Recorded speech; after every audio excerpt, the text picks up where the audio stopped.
Hi friends, എല്ലാവർക്കും നമസ്കാരം. ഞാനിന്ന് വന്നിട്ടുള്ളത് കുക്കറിൽ എളുപ്പത്തിൽ ഉണ്ടാക്കിയെടുക്കാവുന്ന ഇറച്ചിക്കറിയെ വെല്ലുന്ന തരത്തിലുള്ള ഒരു പൊട്ടറ്റോ കറിയുമായിട്ടാണ്. എന്നാൽ അതെങ്ങനെയാണ് ഉണ്ടാക്കുന്നത് നമുക്ക് നോക്കാം. ഈ റെസിപ്പി ഉണ്ടാക്കാനായി 2 പൊട്ടറ്റോ, 2 ഉള്ളി, 2 തക്കാളി, 3 പച്ചമുളക് എടുത്തിട്ടുണ്ട്. ഇതൊക്കെ കട്ട് ചെയ്ത് കൊണ്ടുവരാം. തീ ഓണാക്കി കൊടുത്ത് കുക്കർ വെച്ച് കൊടുത്തിട്ടുണ്ട്. ഞാൻ കുക്കറിലാണ് ഈ ഉരുളക്കിഴങ്ങ് കറി ഉണ്ടാക്കുന്നത്. ഞാൻ അതിലേക്ക് 1 ടേബിൾ സ്പൂൺ വെളിച്ചെണ്ണ ഒഴിച്ച് കൊടുക്കാം. 1 ടീസ്പൂൺ കടുകാണ്. അതുപോലെ 1/2 ടീസ്പൂൺ ജീരകം ഇട്ട് കൊടുക്കുന്നുണ്ട്.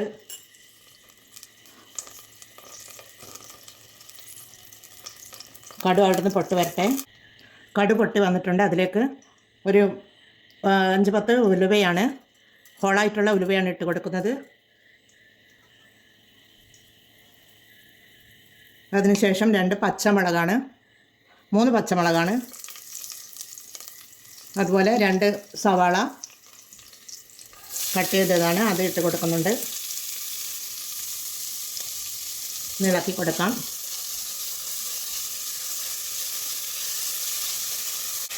സവാള ഒന്ന് വഴന്ന് വരുമ്പോൾ ഈ 2 തക്കാളി കട്ട് ചെയ്തതാണ്, അത് ഇട്ട് കൊടുക്കുന്നുണ്ട്. അതിനുശേഷം ഇത് പെട്ടെന്ന് വഴന്ന് വരുവാൻ ആവശ്യമായ 1 ടീസ്പൂൺ ഉപ്പ്, കറിക്കും ആവശ്യമായ ഉപ്പിട്ട് കൊടുക്കുന്നുണ്ട്.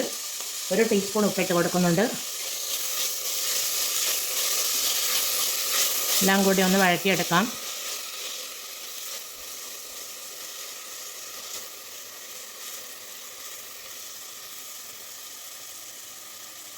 തീ ഫുൾ ഫ്ലെയിമിൽ തന്നെയാണ് വെച്ച് കൊടുത്തിട്ടുള്ളത്. കുക്കറിലായതുകൊണ്ട് തന്നെ തക്കാളിയൊക്കെ വലുപ്പത്തിലാണ് കട്ട് ചെയ്തെടുത്തിട്ടുള്ളത്. അതുകൊണ്ട് അധികം വഴറ്റേണ്ട ആവശ്യമില്ല. ഇനി പൊടികൾ ഇട്ട് കൊടുക്കാം. 1/2 ടീസ്പൂൺ മഞ്ഞൾ പൊടി ഇട്ട് കൊടുക്കുന്നുണ്ട്. 1 ടേബിൾ സ്പൂൺ മുളക് പൊടിയാണ്. അതുപോലെ 1 ടേബിൾ സ്പൂൺ മല്ലിപ്പൊടിയാണ്. അതുപോലെ ഇഞ്ചി വെളുത്തുള്ളി ചതച്ചെടുത്തിട്ടുള്ളതാണ്, അത് ആദ്യം ഇട്ട് കൊടുക്കേണ്ടതായിരുന്നു, അത് മറന്നുപോയി. എല്ലാം കൂടി ഇട്ട് കൊടുത്തൊന്ന് വഴറ്റി കൊടുക്കാം. ഈ പൊടികളുടെ പച്ചമണം ഒന്ന് മാറി വരണം. ഈ പൊടികൾ ഇട്ട് കൊടുത്തു കഴിഞ്ഞാൽ നമുക്ക് ഫ്ലെയിം മീഡിയത്തിലാക്കി കൊടുക്കാം.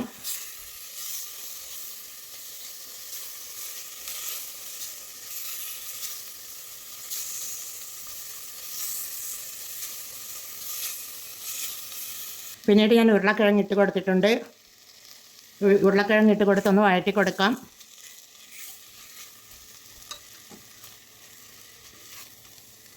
അത് ക്യാമറയിൽ വന്നിട്ടില്ല, അതാണ്.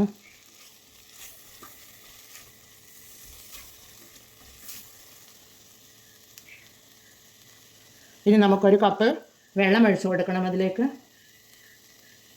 തീ ഫുൾ ഫ്ലെയിമിൽ വെച്ച് കൊടുക്കാം. ഇത് വേവാൻ ആവശ്യമായ 1 കപ്പ് വെള്ളമാണ് ഒഴിച്ച് കൊടുക്കുന്നത്.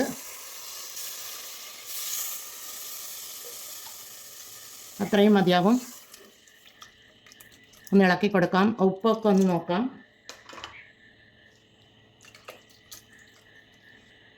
ഒരു 1/4 ടീസ്പൂൺ കൂടി ഉപ്പിട്ട് കൊടുക്കാം. മൊത്തത്തിൽ 1/4 ടീസ്പൂൺ ഉപ്പിട്ട് കൊടുത്തിട്ടുണ്ട്. കുക്കറിൻ്റെ മൂടിയിട്ട് കൊടുക്കാം.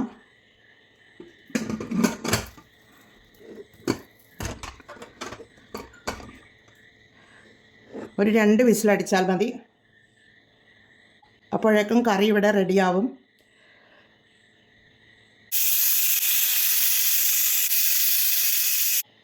രണ്ട് വിസിലടിച്ചു. കറി ഇവിടെ റെഡിയായിട്ടുണ്ട്. നമുക്ക് മൂടി തുറന്ന് നോക്കാം. കറി ഇവിടെ നല്ലതുപോലെ റെഡിയായി വന്നിട്ടുണ്ട്.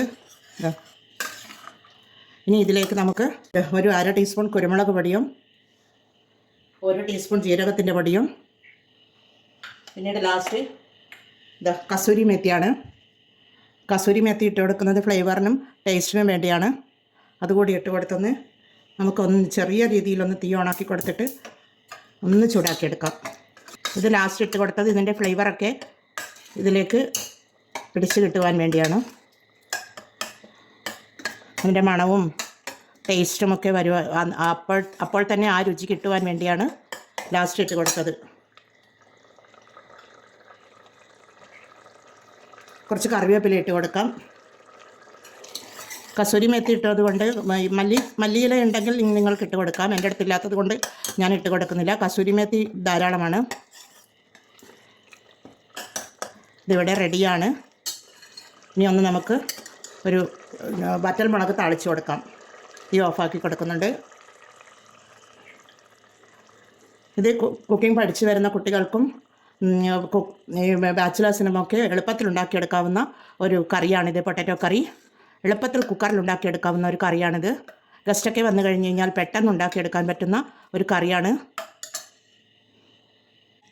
എന്നാൽ നമുക്കിതൊരു സർവിങ് ബൗളിലേക്ക് മാറ്റാം. ഈ വറ്റൽമുളക് താളിച്ച് എടുക്കാനായി ഞാനൊരു ചീനച്ചട്ടിയിൽ വെളിച്ചെണ്ണ ഒഴിച്ച് 1 ടീസ്പൂൺ വെളിച്ചെണ്ണ ഒഴിച്ച് കൊടുത്തിട്ടുണ്ട്. അതിലേക്ക് ചെറിയ ഉള്ളിയാണ് കട്ട് ചെയ്തെടുത്തിട്ടുള്ളതാണ്, അതിട്ട് കൊടുക്കുന്നുണ്ട്. പിന്നീട് വറ്റൽമുളകാണ്, അതുകൂടി ഇട്ട് കൊടുക്കാം. ഇതാ ഉള്ളിയും വറ്റൽമുളകും ഇവിടെ മൂത്ത് വന്നിട്ടുണ്ട്. നമുക്കത് കറിയിലേക്ക് ഒഴിച്ച് കൊടുക്കാം. ഞാനിത് വേറൊരു ബൗളിലേക്ക് ആക്കി കൊടുത്തിട്ടുണ്ട്. ഇത് നമുക്ക് ഇതിലേക്ക് ഒഴിച്ച് കൊടുക്കാം.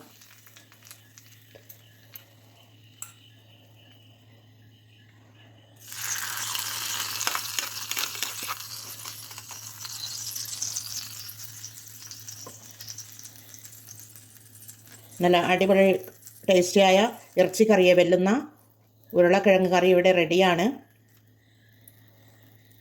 ബാച്ചിലേഴ്സിനൊക്കെ എളുപ്പത്തിൽ ഉണ്ടാക്കിയെടുക്കാവുന്ന ഒരു കുക്കറിൽ ഉണ്ടാക്കിയെടുക്കാവുന്ന ഒരു കറിയാണിത്. എന്നാൽ എല്ലാവരും ഇതുപോലെ ട്രൈ ചെയ്ത് നോക്കി ഫീഡ്ബാക്ക് അറിയിക്കണേ. കമൻറ്റും സബ്സ്ക്രൈബും ചെയ്ത് സപ്പോർട്ട് ചെയ്യണേ. അടുത്തൊരു വീഡിയോയുമായി വരുന്നത് വരെ എല്ലാവർക്കും താങ്ക് യു ഫോർ വാച്ചിങ്.